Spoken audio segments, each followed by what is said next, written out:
এখন হাত কেমন লাগছে আপনার? হাতটা এখন ঠিক আছে তো? হাঁটতে পারছেন তো? ঠিক আছে তো? ঠিক আছে। নমস্কার, আমি সহেলি ধর। আমাদের অরবিন্দ নিউরোথেরাপি যে সেন্টার থেকে এই মাসিমা এসেছিলেন অনেকদিন আগে। ওনার নাম হচ্ছে মিনতি দাস। ওনার একটা সেরিব্রাল অ্যাটাক হয়ে গেছিল, তার ফলে উনি কথা কিছুই বলতে পারতেন না, মানে খালি মুখে কোনো আওয়াজই বেরোতো না। তাই জন্যে উনি এসেছিলেন এবং তার ট্রিটমেন্ট চলছিল। আস্তে আস্তে প্রথমে 2 অক্ষর, তারপরে 3 অক্ষর, এখন মোটামুটি উনি সেন্টেন্স একটা বলতে পারছেন ওটা। আগে আই করে কথা বলতেন, কিন্তু এখন প্রত্যেকটা ওয়ার্ড এত প্রমিনেন্ট না হলেও প্রত্যেকে বুঝতে পারে এমন করে বলছে। ওনার মুখ থেকেই আপনি শুনুন এবং আমাদের ডাক্তারের মুখ থেকেই শুনুন। তো যেটা আপনারা স্বাভাবিকভাবে জানেন যে প্যারালাইসিসের পরে, অ্যাটাক আসার পরে অনেকে স্পিচ চলে যায়, কথা বলতে পারে না। তো ইনি হচ্ছে তার উদাহরণ। এনার অ্যাটাক আসার পরে এনার কোনো রকম কোনো বিশেষ চিকিৎসা হয়েছিল না।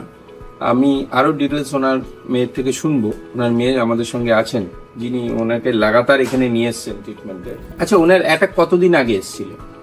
এই নানা করে আপনার 10 মাসের উপরেই। 10 মাসের অ্যাটাক এসেছিল। অ্যাটাক আসার পরে কোনো সেরকম চিকিৎসা হয়েছিল ওনার?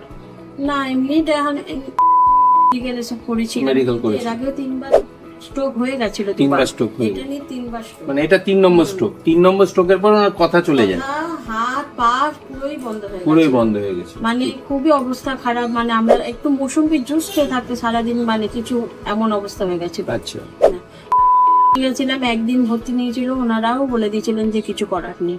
আচ্ছা। সেই তো আমরা তো সব নিরুপায় হয়ে সব এদিক ওদিক করেছি, এই ডাক্তার ওই ডাক্তার, অনেক ডাক্তারের চেষ্টা করেছি, হয়নি। তবে এখন একটু আমার মা একটু ভালো আছে। আমাদের কাছে থেরাপিতে আপনারা মোটামুটি জয়েন করেছেন 2 থেকে 2.5 মাস হয়েছে জয়েন করেছেন।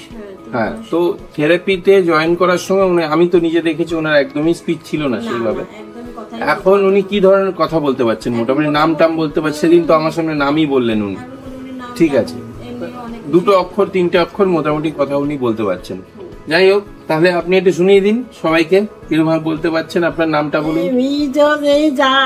হ্যাঁ, আচ্ছা আচ্ছা। এখন হাত কেমন লাগছে আপনার? হাতটা এখন ঠিক আছে তো? হাঁটতে পারছেন তো? ঠিক আছে তো? ঠিক আছে, যা, খুব ভালো। এই যে আওয়াজটা ওনার বেরোচ্ছে, আমি মিনতি দাস, আমি হাতিবাগানে থাকি, এই যে কথাটা, এইগুলো উনি বলতে পারছিলেন না। এখন মোটামুটি ওনাকে একটু মন দিয়ে শুনলে আরো স্পিচ ক্লিয়ার হবে।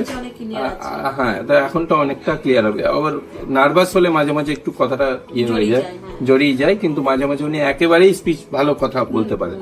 ঠিক আছে, তো আশা করছি উনি আর একটু ভালো, আরো বেটার হয়ে যাবেন। তো আমি এটাই বলবো যে আপনারা এই পুরো এখানে যে 3 মাস ওনাকে এনেছেন, এর পিছনে পুরো দায়ী ওনার মেয়ে হচ্ছে খুব ভালো করে ওনার মায়ের চিকিৎসা করিয়েছেন। এখানে উনি নিজের বাড়ি থেকে নিয়ে এসে, মানে ওনার বাড়ি হাতিবাগানে, এবং উনি নিয়ে এসে এখানে বউবাজারে নিজের বাড়িতে রেখে ওনাকে লাগাতার এতদিন ধরে এনে ওনার চিকিৎসা করিয়েছেন। এর জন্য মানে খুব, আমি এরকম মেয়ে, সবাই, প্রত্যেকটা মায়েরই এরকম মেয়ে হোক, আমি এটাই চাই যে তারা যাতে তার মার এতটা কেয়ার করে। এটাই হচ্ছে বিষয়। আর আপনার এই সহযোগিতার জন্যই আজকে ওনার চিকিৎসায় আমরা এত রেজাল্ট পেয়েছি, আর সর্বোপরি নিউরোথেরাপির জন্য আমরা এত রেজাল্ট পেয়েছি। আর একটা আমি কথা বলতে চাই এখানে, আমার দাদা প্রকাশ দাস, ওর জন্যই আমি এত কিছু করতে পেরেছি। প্রকাশ দাস আর আমার দিদি হচ্ছে জয়ন্তী দাস, ওদের জন্যই আমি এত কিছু করতে পেরেছি। ওরা আমার সাহায্য করেছে বলে আজকে আমি আমার মাকে একটু ইমপ্রুভ করতে পেরেছি। ধন্যবাদ।